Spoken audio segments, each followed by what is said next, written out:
हरिद्वार में Rajaji national park की सीमा से लगे आबादी क्षेत्र में गुलदार दिखने की खबरें आए दिन आ रही है। आए दिन गुलदार देखे जाने की खबर से स्थानीय लोगों में दहशत का माहौल बना हुआ है। गुलदार देखे जाने की सूचना मिलते ही वन विभाग की टीम अलर्ट हुई और सर्च ऑपरेशन चलाया। इस मामले पर हरिद्वार वन विभाग के रेंजर दिनेश नडियाल जी से खास बातचीत हमारे हरिद्वार प्रभारी अनुभव बंसल द्वारा। रेंजर साहब, फिर से गुलदार की दहशत लोगों में आ गई है क्योंकि 2 दिन से उसको इंडस्ट्रियल एरिया क्षेत्र में घूमता हुआ देखा जा रहा है। काफ़ी शिकायत है, इस पर काफ़ी खबरें भी चली हैं। इसमें आपकी टीम किस तरह से काम कर रही है? हाँ, बेसिकली पिछले 2-3 दिन से हमारे पास कुछ सूचनाएं आ रही हैं। इनफैक्ट ये एरिया जो है जहाँ से सूचनाएं आ रही है, चाहे BHL का सेक्टर 4 हो, 5 हो, स्टेडियम हो, और जो कल की सूचना थी हमारे निर्मल आश्रम की, ये सारा क्षेत्र जो है राजाजी नेशनल पार्क की बाउंड्री से लगा हुआ है और ये संपूर्ण क्षेत्र बिल्कुल खुला है। यहाँ से जानवरों के जो मूवमेंट होते हैं सिविल क्षेत्र में, कोई भी यहाँ पे तारबाड़ नहीं है, ना किसी तरह की यहाँ पे दीवार है। और ऐसे लेपर्ड के लिए दीवार भी हो तो तभी भी आ जाता है, क्योंकि क्षेत्र राजाजी से लगा हुआ तो यहाँ पे जानवरों का अमूमन मूवमेंट होता है। जैसे लेपर्ड से रिलेटेड जो हमारे अपने रेस्क्यू ऑपरेशन है, तो हमारी यहाँ पे लगातार टीमें हैं, क्योंकि हाथी से संबंधित भी सूचनाएं होती थी, अभी भी हमारी टीमें हैं, तो वो लगातार क्षेत्र में गश्त करती हैं। और लेपर्ड के लिए हमारे अलग अलग स्क्वाड बने हुए हैं, BHL का हो, चाहे बिल्केश्वर का हो, चाहे हमारा ये भूपत वाला साइड में हो, और ये अन्य ग्रामीण क्षेत्र, वहाँ पे भी BHL की इसके लेपर्ड की सूचनाएं आती रहती हैं। पर इस क्षेत्र में खास तौर पे हमारे कुंभ से रिलेटेड हमारी पूरी टीमें बनी हुई और संपूर्ण टीम इस समय जो है अपने गश्त पे रहती हैं। और आगे भी हम और प्रिकॉशन लेंगे और अभी हम आदमी बढ़ाने जा रहे हैं, तो कोई भी इस तरह की घटना होगी उसको तुरंत अंजाम दिया जाएगा, तुरंत रेस्क्यू कर दिया जाएगा। रहे पब्लिक में, हमारी तरफ से लगातार अवेयरनेस प्रोग्राम यहाँ पे चलाए जाते हैं। जो भी यहाँ पे कुछ लोग हैं जो बाहर से आते हैं, श्रद्धालु आते हैं, फॉरेस्ट से लगा हुआ एरिया है, इनका मूवमेंट यहाँ पे होता है, तो वो कभी कभी शौच के लिए जंगल की तरफ जाते हैं। तो इवनिंग में जैसे आपने देखा होगा BHL से बिल्केश्वर की तरफ जाए तो हमने बोर्डों पर इंफॉर्मेशन भी लिखी हुई हैं कि खास तौर पर रात्रि के समय वो जंगल की तरफ न जाएं। अगर जाते हैं तो उनके हाथ में टॉर्च होनी चाहिए, उनके हाथ में 2-3 लोग हों और सावधानी पूर्वक जाएं। खास तौर पे शौच के लिए कभी भी रात्रि के समय जंगल में न जाएं। तो इस तरह से हमारे लगातार अवेयरनेस प्रोग्राम चल रहे हैं और आने वाले कुंभ में अभी हम लोग जो है इसको और तेज़ी से करने वाले, और लोगों से संपर्क करेंगे और अपनी टीमों को जो है हम जन जन तक लेके जाएंगे, अपनी जो भी हमारी इन्फॉर्मेशन है मानव वन्यजीव संघर्ष न्यूनीकरण हेतु। कुछ लोग ऐसे भी हैं जो गरीब तबके के हैं, अपना घर चूल्हा जलाने के लिए वो जंगलों में रात को लकड़ी लेने के लिए जाते हैं, जिनकी वजह से जो आदमखोर होते हैं वो उन पर झपट पड़ते हैं और वो मारे जाते हैं, लेकिन वो किसी तरह की आपकी गाइडलाइन को फॉलो नहीं करते। उनके लिए किस तरह के आपने? बिल्कुल, यहाँ पे एक गरीब तबके के लोग रहते हैं जो खासतौर पे झुग्गियों वाले लोग हैं, तो पहले भी इस तरह की यहाँ पे हैपनिंग हुई हैं। बट हमारी ये प्रयास रहते हैं कि हम इन लोगों को कन्विंस कर पाएँ, क्योंकि जंगल में जब ये जाते हैं लकड़ी की तलाश में, तो वहाँ पे इनकी जानवर के साथ मुठभेड़ होती है और उसमें कोई ना कोई हैपनिंग होती है। इनफैक्ट पिछले कुछ टाइम से नहीं हुआ है। BHL में बड़े बड़े जंगल थे, आपने देखा होगा, वहाँ पे बहुत 10-10, 20-20 हेक्टेयर के थे, वहाँ पे लोग बिनने आते थे लकड़ी को, लेकिन हमने वो झाड़ियाँ BHL प्रशासन के साथ मिलकर पूरी झाड़ियाँ कटवाई हैं और आज वहाँ पे बिल्कुल ओपन मैदान हो गए हैं, खुले मैदान हैं। तो वहाँ पे अब ये कुछ अगर जाते भी हैं वो झाड़ियाँ नहीं हैं।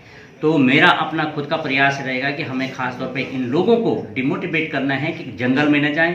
खास तौर पे इस समय धुंध रहती है सुबह शाम के टाइम पे, तो उससे क्या होता है कि इनका जानवर के साथ जो मुठभेड़ होती है तो उसमें एक कॉन्फ्लिक्ट होने के चांसेस ज़्यादा बढ़ जाते हैं। तो इसके लिए अवेयरनेस प्रोग्राम हमारे द्वारा चलाए जा रहे हैं और हम जन जन में लेकर के इस इन्फॉर्मेशन को जाएंगे। फिर से आगामी कुंभ है अभी कुछ टाइम बाद, श्रद्धालुओं के लिए और जो हमारे अखाड़े के लोग हैं उनके लिए क्या, उनके लिए अलग से सुविधाएं की जा रही हैं? हाँ बिल्कुल, अभी जैसे कि विदित है, अभी कुंभ अगले महीने से शुरू होने वाला है और हमारा ये संपूर्ण हरिद्वार का क्षेत्र, शहरी क्षेत्र हो चाहे ग्रामीण क्षेत्र हो, ये राजाजी और यह हरिद्वार वन विभाग की जंगल की सीमाओं से लगा हुआ है। यहाँ पे अधिकतर जो जंगली जानवर हैं रात के टाइम पे, कभी कभी दिन में भी उनका मूवमेंट आबादी की तरफ होता है और ख़ास तौर पर उसमें हाथी, गुलदार और जितने भी हमारे रेप्टाइल्स हैं, जैसे सांप हो गया, उसके साथ अजगर हो गए, इनके रेस्क्यू ऑपरेशन होते रहते हैं। तो हमारे पास सबसे बड़ा चैलेंज था हाथियों का, क्योंकि बहुत सारे क्षेत्र में, कुंभ क्षेत्र का जितना भी क्षेत्र है, यहाँ पे हाथियों की आवाजाही बहुत ज़्यादा थी। तो उसको लेकर के हमने एक कार्य योजना बनाई और उस कार्य योजना में लगभग 42 किलोमीटर की तो सोलर फेंसिंग हमने उसके ई टेंडर किए और लगभग जो है उसका 75% काम हो चुका है। 25% काम जो है अगले 10-15 दिन में वो भी संपूर्ण हो जाएगा। तो उसमें हमने ये अपना बैरागी कैंप से लेकर के लक्सर फतवा तक सोलर फेंसिंग डाली। कहीं कहीं पे हमने गैबियन स्ट्रक्चर पत्थरों की दीवार रखी है, और जो मेन इसका बहुत ही क्रूशियल प्लेस था कुंभ का, उसमें हमने गैबियन स्ट्रक्चर भी बनाए हैं, उसके ऊपर सोलर। उसके बाद जो हमने और सोलर से क्षेत्र को सिक्योर किया वो है काली मंदिर से लेकर पीली नदी तक। तो ये है कि जो हमारा कुंभ का क्षेत्र है उसको हमने एक तो सोलर से प्रोटेक्ट किया, साथ में गैबियन स्ट्रक्चर बनाए हैं 3 किलोमीटर का। 1.5 किलोमीटर की हमारे द्वारा एक पक्की दीवार बनाई गई जो सुवरोधी दीवार करके, जिसमें रेप्टाइल्स को रोका जा सके, और अन्य जो हमारे जितने भी हर्बीवोरस हैं उनको हम रोक सकते हैं। साथ में कुछ एरिया ऐसा है जहाँ पे किस इनके अखाड़ों को अखाड़े लगेंगे, वहाँ पे पार्किंग होगा, तो वहाँ पे लगभग जो है 3.2 किलोमीटर की हाथीरोधी खाई भी खोदी गई है। तो अपनी तरफ से हमने लगभग सारे जितने भी सिक्योर मेजर्स हैं उनको धरातल में उतार दिया है। कुछ समय में अगले 5-10 दिन में संपूर्ण कार्य संपूर्ण हो जाएंगे, और हम आशा करते हैं कि आने वाले समय में एक अच्छा कुंभ होगा।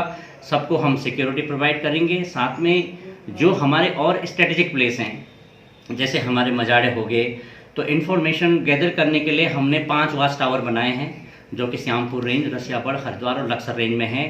एक बहुत ही अच्छे वॉच टावर हरिद्वार डिवीजन में बनाए गए हैं, जिसमें हमारे आदमी ऑलरेडी डिप्लॉयड हो चुके हैं, इन्फॉर्मेशन शेयर करते हैं। और एंटी पोचिंग चौकी बनाई हैं, जिससे कि जो हमारे रात्रि में जितने भी कर्मचारी इसमें हमने डिप्यूट किए हैं वो सब उसमें रहते हैं। तो हमारी टीमें ऑलरेडी एक्शन में आ चुकी हैं। जो हमारी QRT हैं, RRT हैं और प्राइमरी लेवल की जो टीमें हैं, सबको डिप्यूट कर दिया गया है, और एक अच्छे कोऑर्डिनेशन के साथ सारी टीमें काम कर रही है। और मैं आश्वासन देता हूं कि आने वाले कुंभ में किसी भी तरह से वन्य जीव संबंधी घटनाओं से कोई डरने की जरूरत नहीं है, और एक बहुत ही सिक्योरिटी के साथ हम लोग पूरी सिक्योरिटी सबको प्रोवाइड करेंगे। और वन्य जीव संघर्ष को न्यूनीकरण है तो संपूर्ण जितने भी कदम उठाए जाएंगे सब उठाएंगे। सर बिल्कुल, एक बहुत अच्छा प्रश्न है, क्योंकि हम सोलर फेंसिंग तो लगाते हैं, पहले भी यहाँ पे लगी है, लेकिन कुछ टाइम बाद उसको डिस्ट्रक्शन कर दिया गया था, उसको डिस्ट्रक्ट किया पूरे क्षेत्र में। बट हमें ये नहीं भूलना चाहिए कि जो गांव हैं उनके अपने हक हकूक हैं।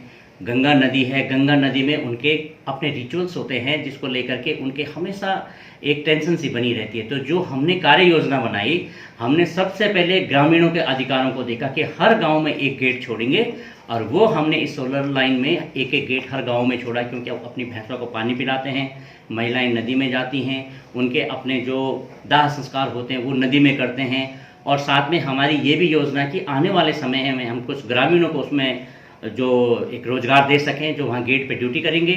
तो उनके अधिकारों को अगर हम ध्यान में रखते हैं, क्योंकि जानवर तो नदी में जाएंगे पानी पीने, तो इस सबको ध्यान में रख करके ये सोलर लाइन बनाई गई है। और ये सोलर लाइन जो बना रही है गुजरात की एक बहुत ही नामी कंपनी है, और उन लोगों ने बहुत ही प्रोफेशनल तरीके से इस सोलर लाइन को बनाया है।